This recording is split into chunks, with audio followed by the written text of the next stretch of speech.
श्रीनगर में भारी बर्फबारी के बावजूद कांग्रेस कारकुनान का जोशो खरोश देखने लायक था। यहां मौलाना आजाद रोड से लेकर शेर कश्मीर स्टेडियम तक कांग्रेस कारकुनान का हुजूम था।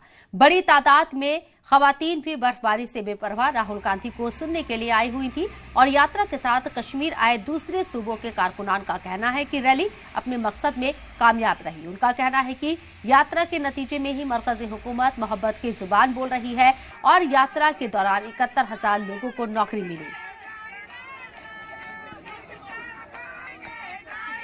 राहुल गांधी जी, प्रियंका गांधी जी, ओमर अब्दुल्ला जी, महबूबा मुफ्ती जी। आप देख रहे होंगे कि मोहब्बत का पैगाम ऐसा आदरणीय राहुल गांधी जी लेकर के चले कि प्रधानमंत्री जी को भी मोहब्बत पसंद बातें करनी पड़ रही है। आप देखेंगे तो बेरोजगारी के मसले पर 71,000 लोगों को नौकरी देनी पड़ी इसी यात्रा के दौरान। जिस तरह लोगों का रुझान जो भारतीय जनता के बीच में हम लोग राहुल जी करना चाहते थे वो बात में सक्सेसफुल हुआ है। और आज समारोह के दिन आज जिस तरीके से बर्फबारी श्रीनगर में हो रही है तो मैं ये बोला कि शायद ये भगवान अल्लाह सभी ने ये बस हम लोगों के इसके लिए स्वागत किया, वेलकम किया समारोह के दिन। लोग महसूस कर रहे थे कि इस देश में एक नफ़रत का माहौल आपस में लोगों के बीच हो रहा है, जिसमें अभी की सरकार का बहुत बड़ा योगदान है।